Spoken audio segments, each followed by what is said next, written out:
국민의힘이 내란 선동과 외환죄를 제외한 자체 비상계엄 특검법을 발의하겠다고 밝혔습니다. 민주당은 구체적인 안이 발의되면 내일이라도 논의를 시작할 수 있다고 말했습니다.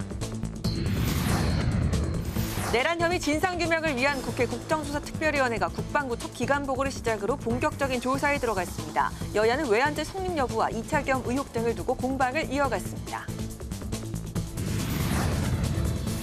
국토교통위원회가 국토부와 김입의 제주항공 대표 등을 상대로 여객기 사고에 대한 현안 질의를 진행했습니다. 여야 의원들은 사고 수습 지원책 마련과 공정하고 투명한 조사를 촉구했습니다. 파워 인터뷰.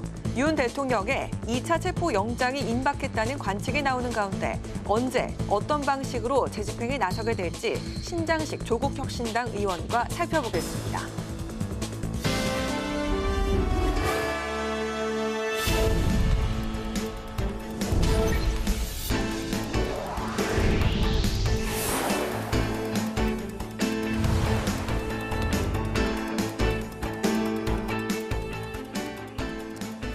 여러분 안녕하십니까. 1월 14일 화요일 국회 라이브 6 시작하겠습니다. 오늘 방송은 국정조사특별위원회 중계방송으로 늦게 시작합니다.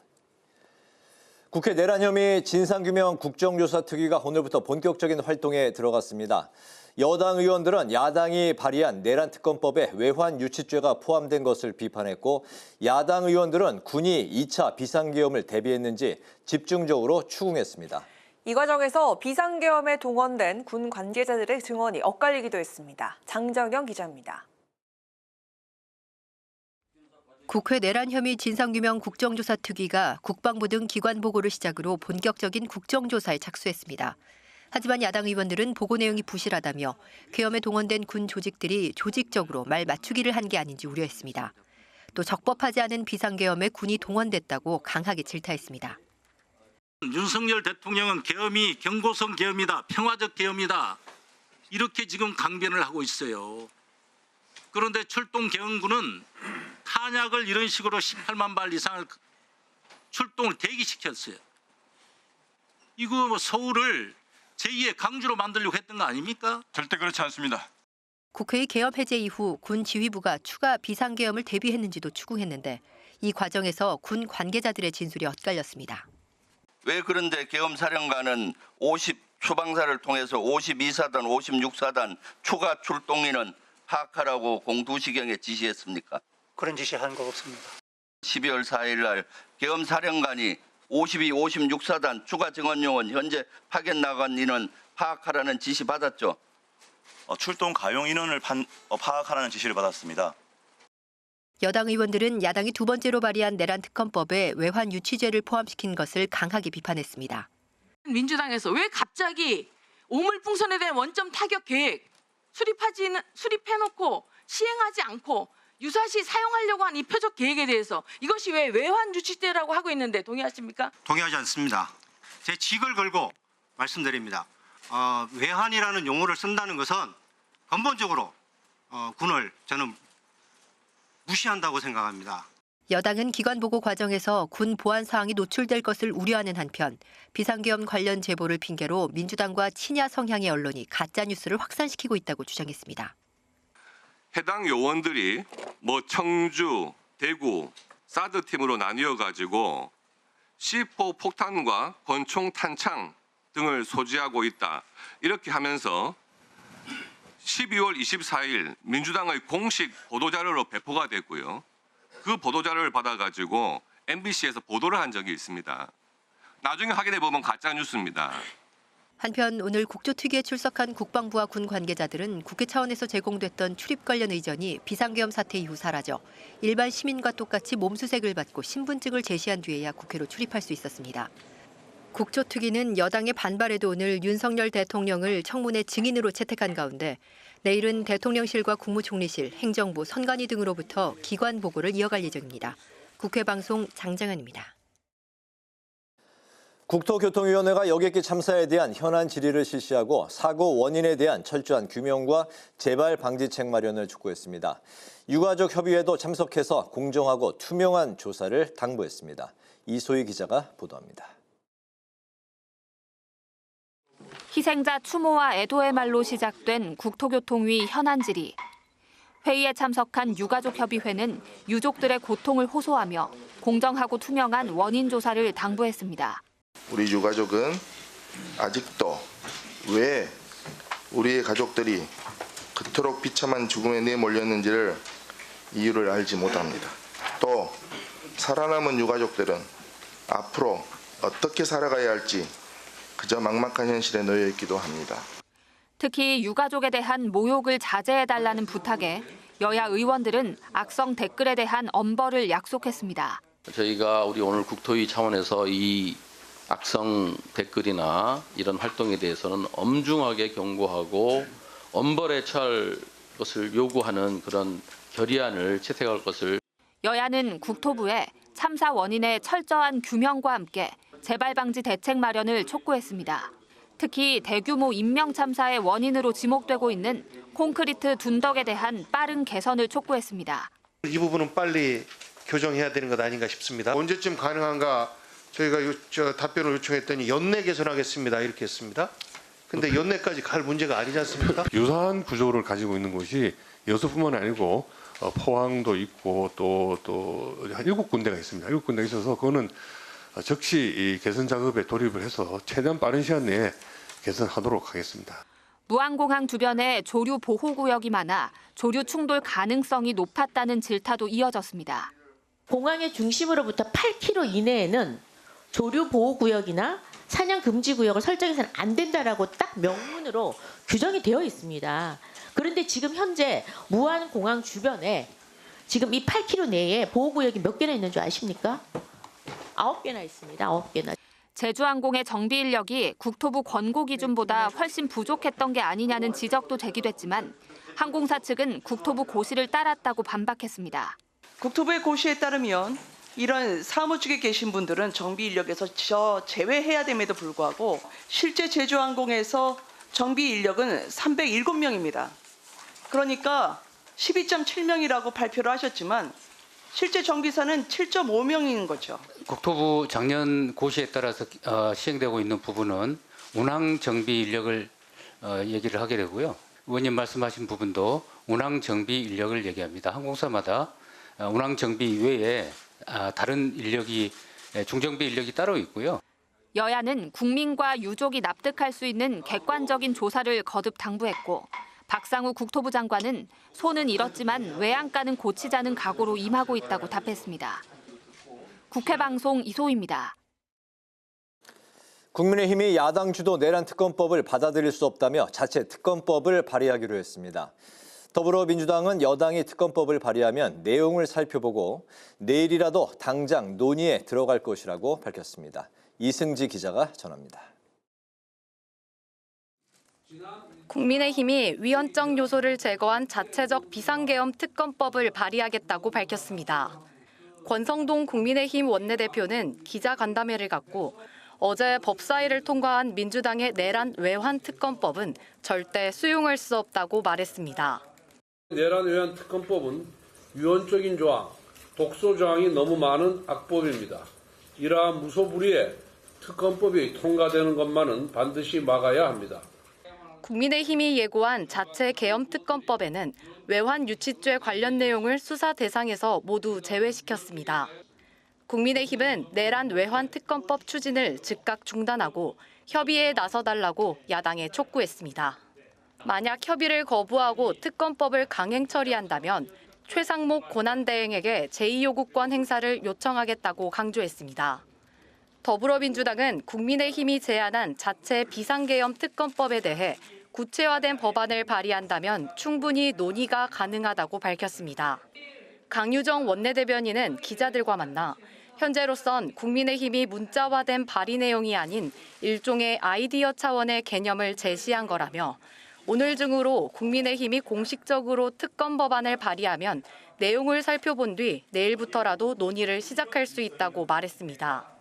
하지만 민주당은 여당과 협의가 되든 안 되든 특검법은 반드시 조속히 처리할 것이라고 강조했습니다. 가급적이면 우리 당은 설 전에 결론을 내도록, 물론 이번에는 그 1차 이제 첫 의결에서 200표 이상이 나와야 하고요. 그래서 설 전에 특검법을 공포하라. 이게 이제 민주당의 기본 입장입니다. 국회 방송 이승지입니다.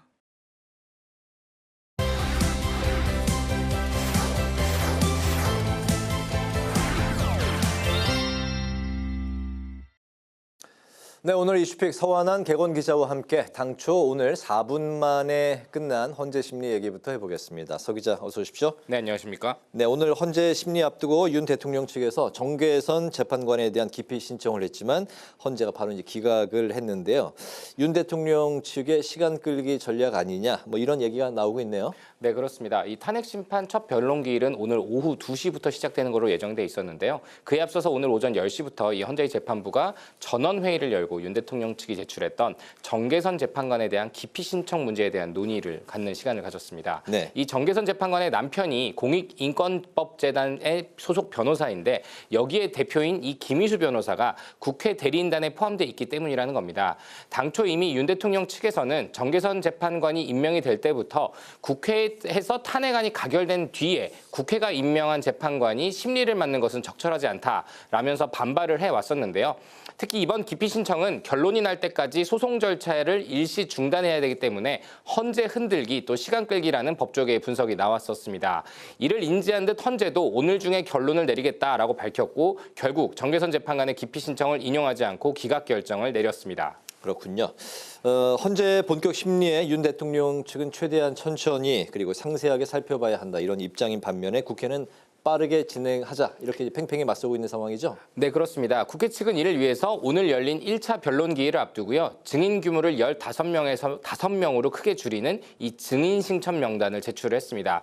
국회 대리인단이 어제 신청했던 증인은요. 홍장원 국정원 1차장, 또 조주호 경찰청장, 곽종근 특정사령관, 이진호 수도방위사령관과 여인영 방첩사령관이었습니다.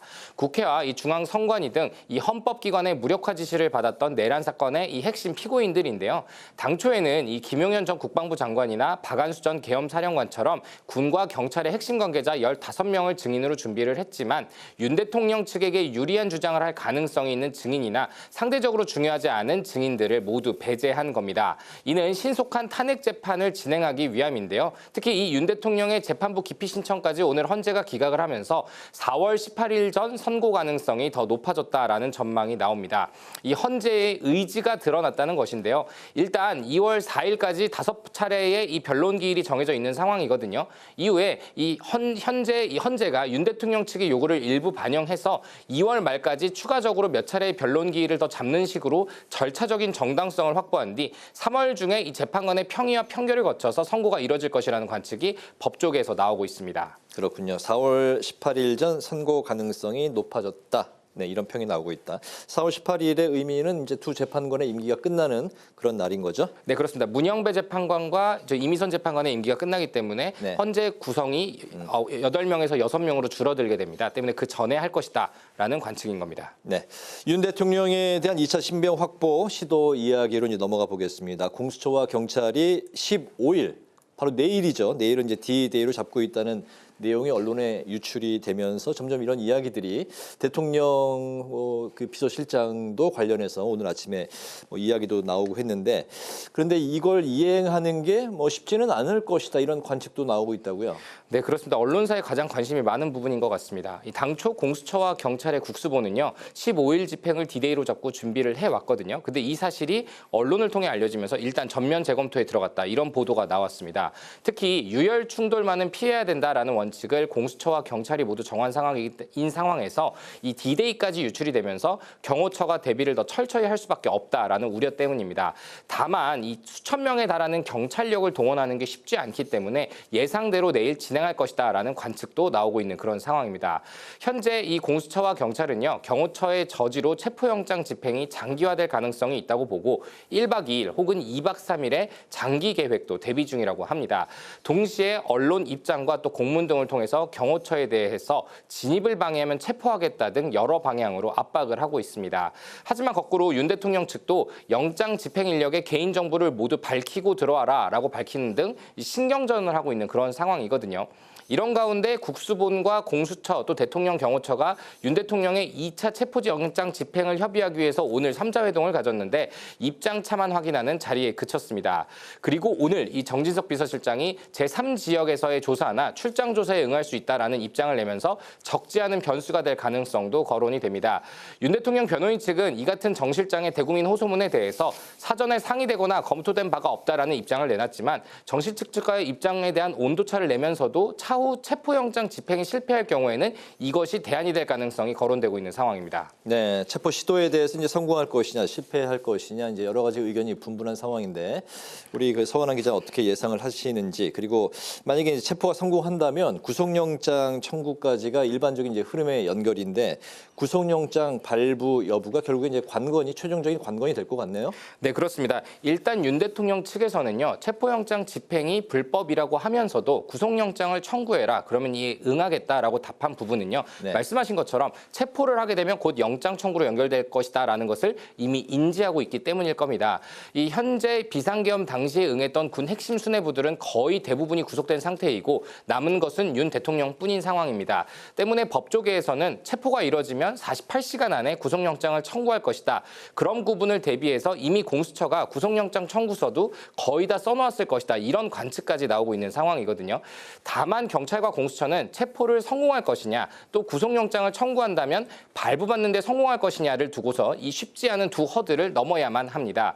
특히 사상 초유의 첫 현직 대통령에 대한 체포영장이자 구속영장 청구가 될 텐데 만일 구속영장이 기각이라도 된다면 엄청나게 큰 후폭풍이 불 수밖에 없는 상황이거든요. 특히 영장 기각과 발부에 따라서 보수 지지층과 진보 지지층 또 중도층의 시선이나 흐름이 확연하게 흔들릴 수밖에 없습니다. 때문에 만일 공수처와 경찰이 체포에 성공한다면 그날을 기점으로 3에서 4일 동안은 법원이 어떤 결정을 할 것인지에 모든 관심이 쏠릴 것으로 보입니다. 네, 여기까지 듣겠습니다. 서원환 객원 기자와 함께했습니다. 오늘 말씀 고맙습니다.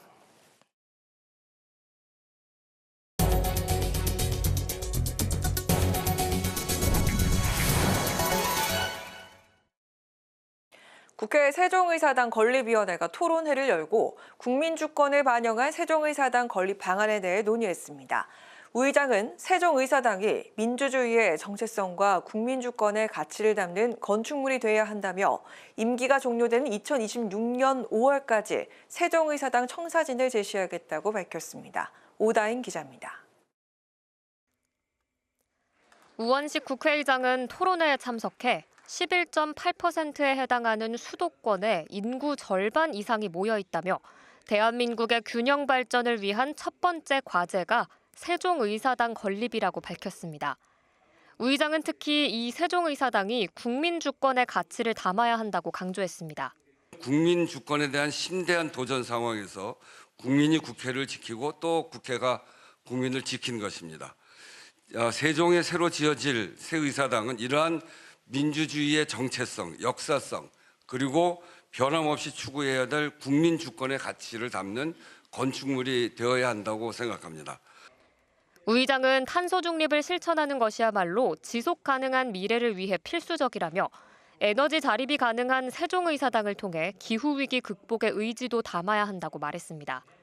그러면서 임기가 종료되는 2026년 5월까지 세종의사당 청사진을 제시하겠다고 약속했습니다.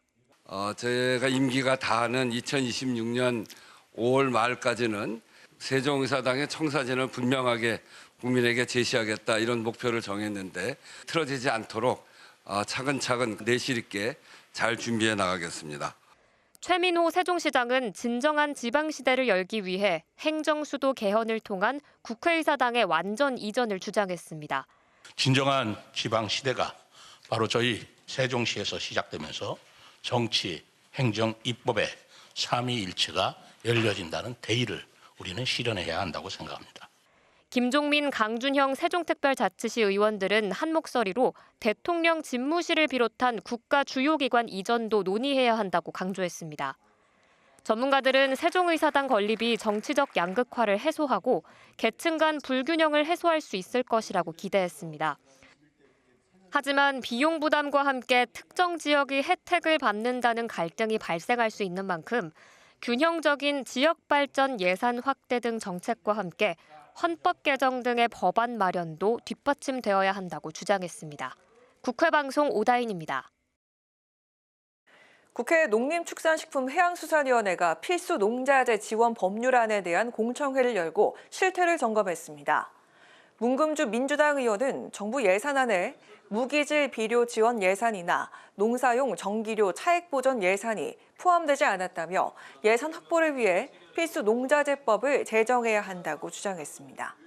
서천호 국민의힘 의원은 예산상 제약이 있을 수밖에 없는 필수 농자재법을 제정하기 전에 기존 법안을 통해 정책적으로 보완할 수 있는 방안은 없는지 살펴봐야 한다고 말했습니다. 조규홍 보건복지부 장관이 내년도 의대 정원과 관련해 동결과 감원을 포함해 원점 재검토하겠다고 밝혔습니다. 조 장관은 오늘 국회 보건복지위원회 전체 회의에서 지난해 복지부에서 발표한 의대 정원 2,000명은 변화가 불가피하다며 결과적으로 숫자가 변경될 거라고 밝혔습니다. 또 3월 신입생이 오기 전 대한의사협회와 최대한 빨리 협의하겠다고 덧붙였습니다. 한편 복지위는 이달 중 연금 개혁과 의료 인력 수급 추계기구 신설 관련 공청회를 개최할 예정입니다. 국민의힘이 가짜뉴스를 제보받기 위해 민주당에서 운영하고 있는 민주파출소를 공무원 자격 사칭 혐의로 경찰에 고발하겠다고 밝혔습니다. 국민의힘은 논평을 통해 개정 명칭을 파출소장으로 설정하는 등 국가 공권력의 상징인 경찰을 연상시키려 하고 있다며 공무원을 사칭한 정황이 명백하다고 주장했습니다. 특히 이재명 대표가 민주파출소 홈페이지 개설과 동시에 1호 신고를 하는 등 진두지휘하는 모습을 보였다며 20년 전 150만 원의 벌금을 확정받은 검사 사칭 전력을 국민들은 생생히 기억하고 있다고 말했습니다. 더불어민주당이 공교육 강화를 위한 중장기 정책과 지방교육 발전 정책을 마련하기 위한 교육특별위원회를 출범시켰습니다. 박찬대 원내대표는 출범식에서 학교 현장에서 체감할 수 있는 교육 정책을 제시하고 양극화와 불평등 극복, 그리고 기본사회 교육 정책 과제를 공론화하는 것이 중요하다고 강조했습니다. 박 원내대표는 또 교육이 개인의 삶과 공동체를 변화시키고 대한민국 미래를 설계하는 가장 강력한 도구라고 힘주어 말했습니다.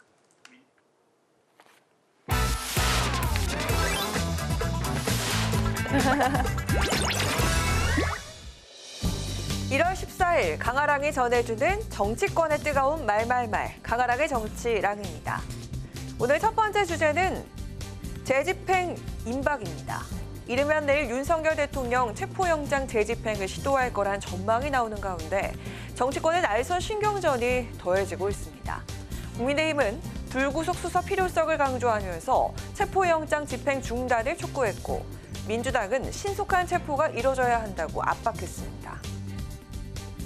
대통령에 대해서 단 나흘 안에 3차례 출석 요구를 했습니다. 현직 대통령인데 일반 국민들의 최소한의 방어권도 보장해주지 않으면서 이렇게 몰아붙이는 행태는 분명히 의도가 있다. 공수처장이 일종의 공명심? 현직 대통령을 수갑 채워서 끌고 나와, 이런 모습을 꼭 연출하고 싶은 것 아닌가 이런 생각을 합니다. 공수처와 경찰은 체포영장 집행을 막으려는 꼼수에 절대 넘어가선 안 됩니다. 법의 엄정함은 집행에서 비롯됩니다. 윤석열 대통령 체포영장 집행을 막고 있는 대통령 경호처는 물리적 충돌을 막기 위해 최대한 노력하겠지만 경호 업무는 매뉴얼대로 대응하겠다는 뜻을 밝힌 상황입니다. 행여라도 이 집행 과정에서 유혈 사태가 벌어질 경우 그 책임론에 대한 언급도 이어졌습니다. 공수처와 경찰이 무리한 체포 작전을 펴다가 물리적 충돌 및 사상자라도 발생하게 되면 그 모든 책임은 이재명 대표와 민주당이 져야 할 것입니다. 만일 체포영장 집행 과정에서 불미스러운 일이 벌어진다면 불법을 조장하고 방임한 최상목 대행이 모든 책임을 져야 할 것입니다. 민주당은 기관 간의 충돌을 막으려면 최상목 권한대행이 경호처를 만류하라고 밝혔지만 최 대행은 물리적 충돌 없는 질서 있는 법 집행을 강조한 바 있습니다. 앞서 우원식 국회의장의 건의대로 체포영장 집행이 아닌 윤 대통령 스스로 걸어 나오는 것이 가장 최선인 걸까요? 대통령께서 억울하시더라도 이런 충돌을 막고 그냥 당당하게 앞에 나와서 내가 직접 출두하겠다 이렇게 저 모습을 보이시는 것이 더 당당하고 유혈 사태를 막는 길이라고 생각합니다. 이르면 내일 새벽 집행에 착수할 가능성이 점쳐지고 있습니다. 공수처와 경호처 그리고 여야 또한 서로가 각자의 의견을 굽히고 있지 않은 만큼 2차 집행 상황에 대한 충돌 우려가 더 커지고 있습니다. 이어서 오늘 두 번째 주제는 내란 특검 대 계엄 특검입니다.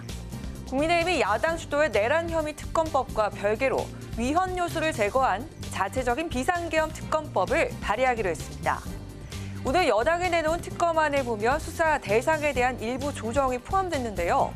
일반 국민 대상으로 수사할 수 있는 내란 선전 선동죄와 대북 정책과 관련한 외환죄를 제외하자는 게 주요 내용입니다. 앞서 민주당을 비롯한 야 6당이 새로 발의해 어제 법사위를 통과한 내란 특검 법안을 두고 여야의 이견이 좁혀지지 않고 있던 가운데 최대 쟁점이었던 외환죄가 또 한 번 포커스가 된 건데요.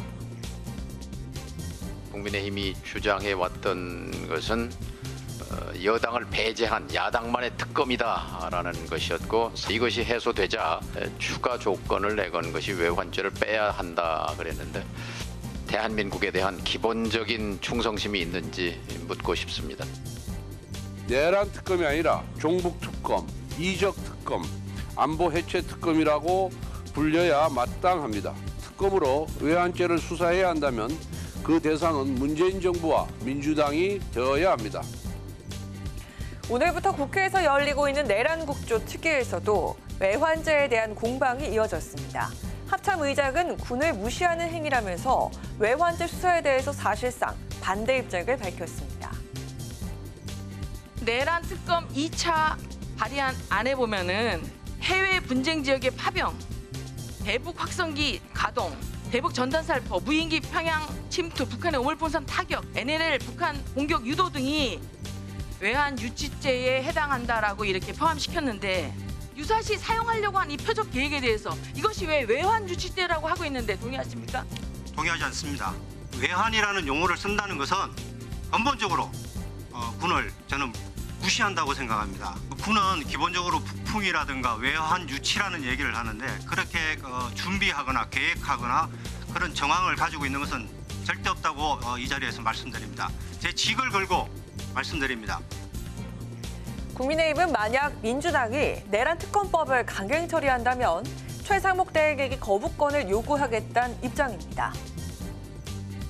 우리 당은 설 전에 결론을 내도록 그동안 정부와 국민의힘에서 지적했던 부분들을 전향적으로 수용한 법안을 만들어냈기 때문에 당연히 200표가 넘어야 된다고 그리 되기를 이제 기대하고 그것을 목표로 추진을 하는데 그렇게 된다면 정부에서 거부할 명분이 없다. 그래서 국민의힘의 시간 끌기에는 끌려갈 생각이 추호도 없다는 점을 다시 한번 강조해서 말씀드립니다.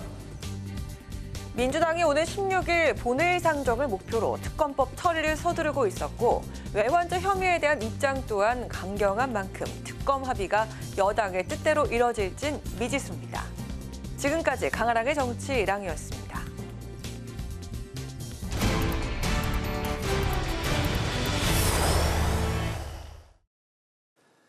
윤석열 대통령에 대한 2차 체포영장 집행을 앞두고 여야 신경전이 상당합니다. 이 가운데 오늘부터 헌법재판소 탄핵 심판이 본격적으로 시작됐고 향후 대통령 측 행보에도 더욱 귀추가 주목되고 있습니다.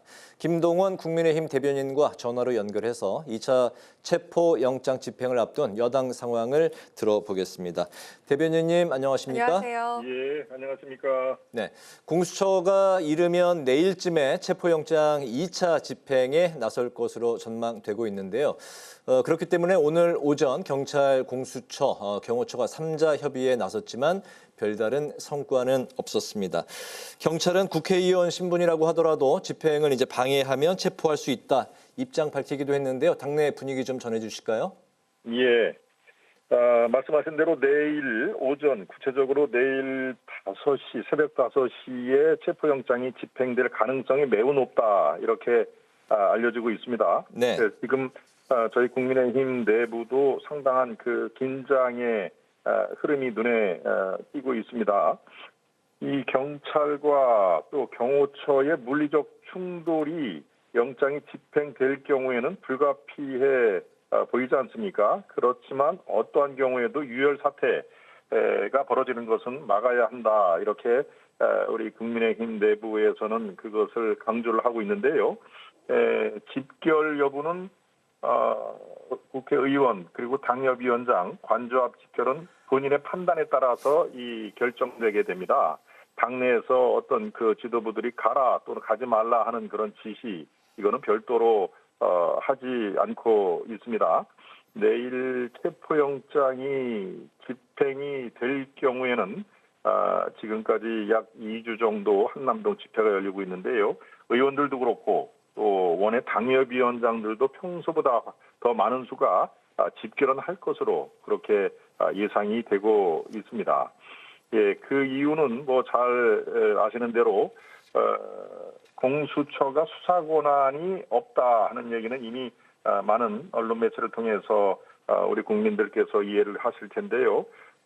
그 상황에서 체포영장 발부도 또 관할인 중앙지법이 아니라 서부지법에 청구한 거, 이른바 자신들에게 유리한 판사를 찾아 나서는 판사 쇼핑에 의한 영장 청구다, 이런 것들이 불법적인 체포영장이라고 보는 이유이기도 합니다. 그렇게 판단하는 분들이 많이 계시죠. 따라서 이 불법적인 체포 저지해야 한다는 공감대가 어느 때보다도 강한 상황인데요. 물론 당내 일각에서는 이 불법겸에 따른 탄핵 절차, 이것을 인정해야 한다, 그래서 체포영장에도 응해야 된다는 목소리도 일각에서 존재는 하고 있습니다마는 당내 전체로 볼 때 그렇게 큰 비중을 차지하지 못한 것도 엄연한 현실이라고 제가 말씀드릴 수가 있겠습니다. 네, 질문 하나 더 드리고 마무리를 해볼까 하는데, 어제 열린 의원총회에서 그간 여러 당론을 거부해왔던 김상욱 의원에 대해서 강도 높은 비난이 쏟아진 것으로 알려졌습니다. 탄핵 찬성에 이어서 이번 내란 특검에도 찬성을 하면서인데요. 앞서 그 권성동 원내대표가 탈당을 권유한 점도 논란이 된 바가 있는데, 김상욱 의원은 탈당은 않겠다, 이런 입장인데 이 문제로 좀 잠잠했던 계파 갈등이 다시 불거지는 모양새입니다. 좀 해결책이 있을까요? 네, 계파 갈등 지금 말씀을 해주셨는데요. 예, 사실은 이 권영세 비대위원장 체제가 들어선 이후에 계파 갈등이 뚜렷하게 나타나고 있는 그런 징후는 사실은 없습니다. 계파 갈등이 없다고 보셔도 지금 무방한 상황인데요. 현재 당의 비주류로 분류되는 의원들도 조직적으로 이렇게 목소리를 높이면서 현 비대위 체제를 흔드는 모습, 이건 어디에도 보이지 않습니다. 의원총회 할 때 갑론을박하는 것은 우리가 다르게 해석을 해야 되고요. 또 탈당을 하지 않겠다, 김상우 의원이 그렇게 얘기를 했는데 김 의원의 판단도 뭐 존중을 합니다. 다만 대통령 탄핵을 지금 밀어붙이고 있는 민주당에 맞서서 원내 대책을 책임지는 원내대표 입장에서는 당론을 사사건건 반대하는 경우, 이거 종합 대책 마련을 하는데 상당히 어려움을 겪는 것도 사실입니다. 아니, 지켜도 그만이고 안 지켜도 되는 당론, 이게 당론이겠습니까? 그러니까 우리가 비대위원 취임하고서 선 당내 통합, 후 당 혁신이라고 강조를 했는데요. 그래서 당내 통합에 대한 방점을 더 두고 그렇게 지도부는 활동을 하고 있는 것으로 이해를 해 주시면 되겠습니다. 네, 오늘 말씀 여기까지 듣겠습니다. 고맙습니다. 네. 지금까지 김동원 국민의힘 대변인과 이야기 나눠봤습니다.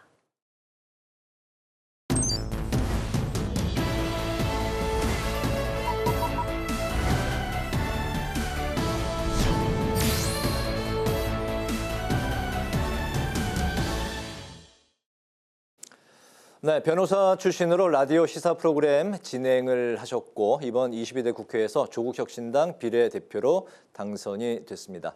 비상계엄 사태 이후 소신 발언을 하며 관련 법안을 발의하기도 했는데요. 오늘은 신장식 조국혁신당 의원과 함께 전국 현안을 살펴보겠습니다. 의원님 반갑습니다. 어서 오십시오. 안녕하세요. 네. 신장식입니다. 네, 바로 현안 질문 드리겠습니다. 오늘 공수처와 경찰, 경호처가 3자 회동을 가졌는데 별다른 이제 소득은 없었던 것으로 이제 전해지고 있습니다. 이르면 대통령에 대한 2차 체포영장 집행이 바로 내일 이루어질 것으로 많은 언론들이 전망을 하고 있고 대통령실 이제 비서실장도 관련한 이제 언급을 오늘 오전에 했습니다. 체포영장 집행과 관련해서 뭐 1박, 2박 이야기도 나오고 하는데 이 상황에서 의원님이 갖고 있는 생각 좀 들어볼까요? 체포영장은 반드시 집행이 돼야 되고 뭐 예상컨대 지금 뭐 파견 경찰들 파견을 공수처 파견 일시가 2박 3일 최소한 파견 일시가 잡혀 있다라고 하는 걸 보면 뭐 2박 3일도 각오하고 있는 것으로 보여요. 그런데 저는 아까 지금 김동원 국민의힘 대변인께서 불법 체포영장이라는 말을 하시는데 국회의원이 그런 말 할 수 있는 건지 저는 의심스럽습니다. 서부지방법원에서 2차례에 거쳐서 체포영장을 발부를 했고요. 그리고 말도 안 되는 법에 없는 절차인 이의 신청을 윤석열 씨 측 그 변호인이 제출을 했는데 사실은 그거는 원래 체포는 체포 적부심, 체포 이후에 이게 적법했는가를 따질 수 있지만 체포 영장을 가지고 다툴 수 있는 법적 방법 자체가 없어요. 그런데도 이의 신청을 했고 또 서부지법이 정말 좀 화가 나셨더라고요. 판사님들이 그 기각 결정문을 보니까 이거는 논쟁의 가치가 없는 것이다라고 전제하면서도 일일이 이의 신청이 부적법하다라고 하는 것을 얘기를 했어요. 대한민국 국회의원이 법원이 2차례 발부한 체포영장에 대해서 불법이다라고 이야기하고 그리고 내란 수괴 혐의를 받는 윤석열 씨는 농성전을 벌이고 있고 이런 상황에 대해서 불법이다 아니다 또는 뭐 집결할 수밖에 없다 국민의힘 의원들이 저는 이런 의식을 가지면서 입법기관에서 일하는 것이 적절한가 그냥 윤석열 변호인들로 가셔라 또는 아스팔트 부대에 합류하시라 라는 말씀 드립니다. 제가 조금 격앙돼서 말씀을 드렸을 수 있는데요. 왜냐하면 법원의 체포영장을 부인하는 국회의원 저는 솔직히 상상할 수가 없습니다. 김동원 이제 국민의힘 이제 대변인 이제 그 인터뷰 내용에 대해서 이제 반박을 하셨고 내일 이제 체포영장 집행이 어쨌든 이제 초미의 관심사입니다. 2차 집행인데 좀 어떻게 분위기가 어떤 식으로 흘러갈 것 같습니다. 저는 가장 바람직한 것은요. 현재로서 지금까지도 굉장히 불법한 일들이 많이 벌어지고 있었는데요. 내란 수괴 혐의를 받았던 대한민국 대통령은 그 윤석열 씨가 3번째입니다. 전두환, 노태우 2사람이 있었고요. 그 내란 수괴 혐의를 받았을 때 전두환 씨가 어떻게 했느냐. 자기 연희동 골목 앞에서 골목 성명하고 합천 본인의 고향으로 내려갔죠. 그리고 경찰들이 따라가서 체포를 하려고 했습니다. 그때 가족들과 친지들 또는 그 고향에 있는 분들이 나가서 경찰들을 막았어요. 그래서 경찰이 이러다가 공무집행 방해가 됩니다 라고 경고를 하니까 내가 아무리 억울해도 내 지인들, 친지들을 공무집행 방해죄로 체포되게 할 수는 없다라고 하면서 본인이 걸어 나왔어요. 지금 윤석열 씨가 보이는 태도는 전두환만도 못한 겁니다. 그래서 내일 가장 걱정스러운 상황 많이들 걱정하시잖아요. 그런 상황을 일으키지 말고요. 적어도 대한민국 대통령으로 국민이 선출해 줬던 분이잖아요. 최소한의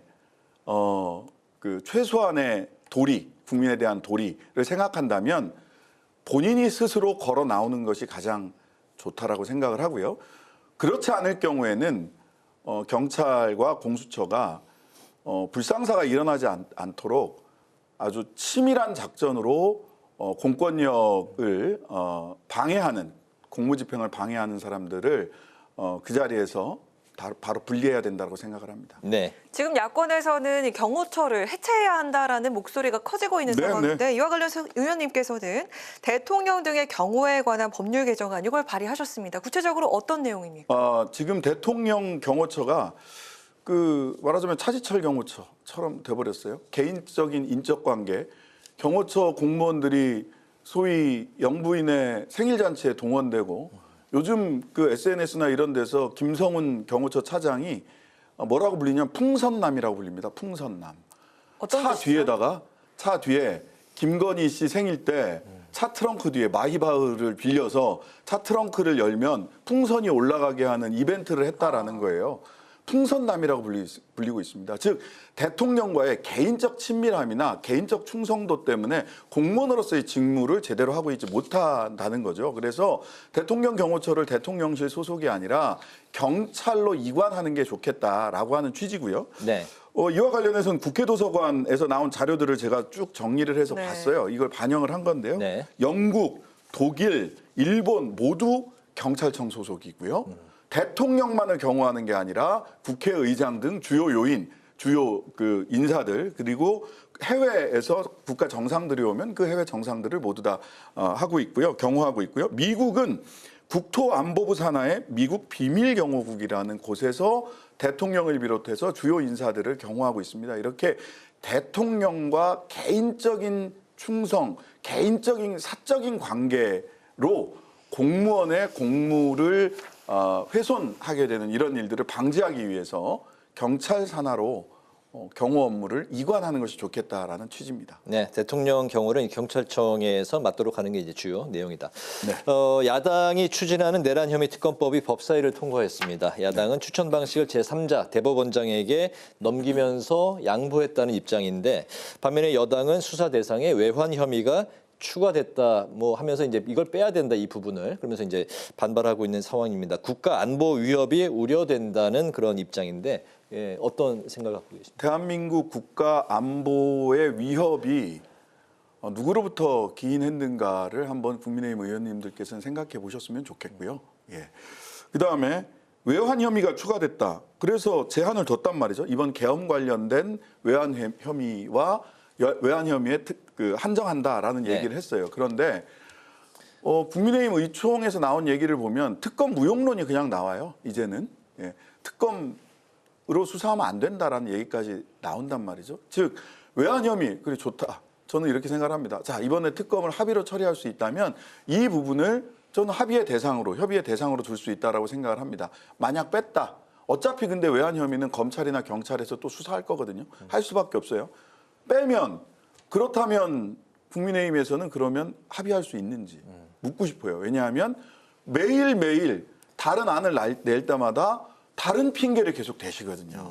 그래서 본인들의 특검안을 좀 갖고 나오셔서 안과 안을 법안과 법안을 놓고 상의를 해봤으면 좋겠다 이런 말씀드립니다. 네, 그렇다면 이 여당 측의 자체 비상계엄 특검법에 대해서는 좀 어떤 입장 갖고 계실지 좀 들어볼까요? 아무리 그 비상계엄 특검법이라고 하더라도 6시간 특검법은 좀 너무하지 않나요? 계엄령 선포부터 마지막까지 6시간만 특검하자는 게 그게 무슨 특검입니까? 그런데 이거는요. 윤석열 대통령이나 이 내란 특검의 수사 대상자를 위해서도요. 조금 범위를 충분히 수사 범위를 넓혀 놓는 게 좋습니다. 왜냐하면은요. 지금 윤석열 대통령이 경찰에 수사받으라라고 했을 때 무슨 얘기했냐면 공수처에서도 경찰에서도 검찰에서도 수사받으라고 얘기를 한다. 그러니까 특검 하나로 단일화 시켜드리겠다는 거거든요. 6시간 특검법은 이게 농담도 아니고 너무했다. 조금 진지하게 임해주시는 게 좋겠다. 예. 조국 혁신당도 별도의 내란 특검을 추진하겠다는 입장인데 야당이 이제 공동 발의했던 특검 법안하고 다르게 대법원장의 특검 후보 3명을 추천하면 그 중에서 국회의장이 2명을 이제 추리는 이런 방식인데 이게 어떻게 추진되고 있습니까? 한 사람 비토권을 행사하자라는 건데요. 예, 한 사람에 대해서는 적어도 최소한의 비토권을 국회가 갖는 것이 좋겠다. 야당도 아니고 국회의장에게 드렸던 거고요. 근데 법사위에서는 어쨌든 민주당 안으로 지금 법사위 소위를 다 통과하고 법사위를 통과를 했습니다. 다만 지금은 이제 협상 국면일 수 있어요. 국민의힘이 진지하게 그 농담 같은 6시간 특검 이런 얘기 좀 빼시고 진지하게 협상에 임하신다면 수정안을 본회의에서도 낼 수 있기 때문에 충분히 논의해 볼 수 있는 방안이다라고 생각을 합니다. 네. 그리고 그 조국 혁신당은 이 비상계엄 사태 이후에 위축된 이 소비 심리를 회복하기 위해서 내란 회복 지원금을 지급해야 한다 이렇게 밝혔는데 1인당 한 20-30만 원 정도 생각해서 최대 25조 원 규모의 추경이 필요하다 이렇게 설명했습니다. 이게 현실적으로 좀 반영될 수 있을까요? 저는 이 민주당 입장에서는 불감청 고소원이 아닌가라는 생각이 들고요. 뭐 본인들 입으로 이렇게 말하기가 여러 가지 좀 그 정무적인 고려들을 하고 계시기 때문에 그다음에 여당 입장에서는 더욱더 반대하기 어려운 안이 아닐까 싶거든요. 왜냐하면 지금 사실은 내년 예산, 올해 예산이라고 하는 것이 이렇게 12월 3일부터 시작돼서 이렇게 소위 계엄령 내지는 내란 사태가 이렇게 장기 지속될 줄 몰랐던 가운데서 예산이 통과가 됐고 또 특별한 사정 때문에 삭감 예산만 통과가 됐단 말이죠. 그런데 지금 연말 연초에 사실 송년회 제대로 못 하셨잖아요. 신년회도 못 하셨죠. 제주도 같은 관광지는 지금 손님들이 없어서 정말 울상입니다. 이런 분들에게 긴급하게 마중물 이 역할을 할 수 있는 안에 대해서 글쎄요, 여당도 또 민주당도 뭐 반대할 명분이 그렇게 크지 않다라고 생각을 합니다. 예. 네, 이 추경에 대한 좀 부담감도 있을 것 같다 이런 생각이 들고 또 목소리도 많습니다. 현실적으로 좀 가능할까요? 안 되는 이유를 찾으면 네. 안 되는 이유 끝없이 많고요. 경제학 원론까지 가서 안 되는 이유를 생각해 보세요. 근데 지금 거리에 나가고 그 중소상인들 그다음에 주요 관광지들 이런 데 가서 국민들의 이야기를 직접 들어보신다면 되는 이유를 찾는 것이 국회의원들이 해야 될 도리라고 생각을 합니다. 네. 의원님 이제 마지막 벌써 질문입니다. 그 원내 입성하신 지가 지금 한 8개월 되신 거죠. 5월 말에 이제 시작을 했고 22대 국회가 그동안 이제 처음부터 22대 국회 이제 처음 이제 의원 생활하실 때부터 정권 교체와 검찰 해체 필요성에 대해서 강하게 성토를 하셨습니다. 말씀을 하셨습니다. 이 윤 대통령의 탄핵 심판에 대해서도 계속해서 이제 소신 발언을 이어가고 계신데 변호사 출신이시고 10여 명의 이제 소수 정당 의원이신데 22대 국회에서 앞으로는 좀 어떤 계획과 목표를 갖고 계신지 궁금합니다. 뭐 당이 작다고 꿈도 작지는 않습니다. 저희들이 큰 꿈을 가지고 있고요.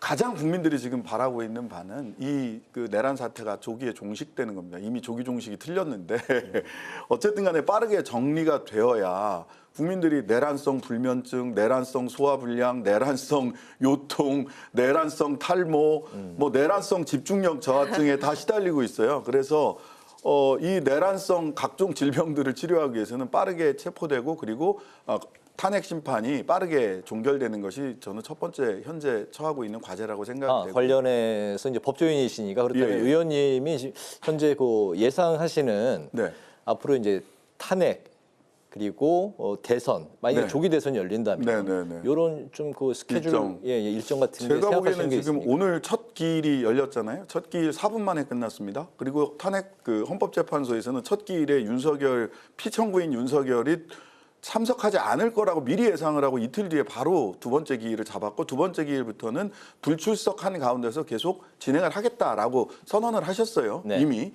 그렇기 때문에 지금 5회 변론 기일이 잡혀 있고 10회 안쪽에서 변론 기일이 종결이 된다라고 생각을 한다면 2말 3초가 탄핵 심판이 종결될 시점이라고 보여집니다. 빠르게 예상하시네요. 뭐 10회 정도면 충분하거든요. 이번에는 쟁점이 워낙 단순하기 때문에 10회 정도 넉넉 잡아서 10회입니다. 사실 넉넉 잡아도 10회면 끝난다. 증인 신문도 증인 신청 딱 5명밖에 안 됐거든요. 그럼 기일 5번 중에서 한 번씩만 하더라도 사실은 5회 내지 6회면 증인 신문도 끝나요. 그래서 탄핵 심판은 2말 늦어도 3초면 저는 끝날 것으로 예상하고요. 그러고 나면 이제 탄핵 심판 직후에 60일 이내에 대선을 치러야 되기 때문에 벚꽃 대선이 되겠구나라고 생각을 하고 있고요. 이 정권 교체 과정에서 저희 조국혁신당이 생각하고 있는 사회권 선진국 그리고 검찰 권력을 이렇게 다시 국민들에게 돌려드릴 수 있는 이런 방안들이 관철될 수 있도록 열심히 노력하도록 하겠습니다. 네, 그 목표와 또 이제 22대 국회 원내 활동은 방금 하신 말씀으로 좀 오늘 이 시간을 가름을 하도록 하겠습니다. 파워 인터뷰 오늘은 신장식 조국혁신당 의원과 함께 윤 대통령 체포영장 집행을 비롯한 전국 현안을 두루 살펴봤습니다. 오늘 말씀 잘 들었습니다. 고맙습니다. 네, 감사합니다. 오늘 국회 라이브 6 여기까지입니다. 시청해주신 여러분 고맙습니다.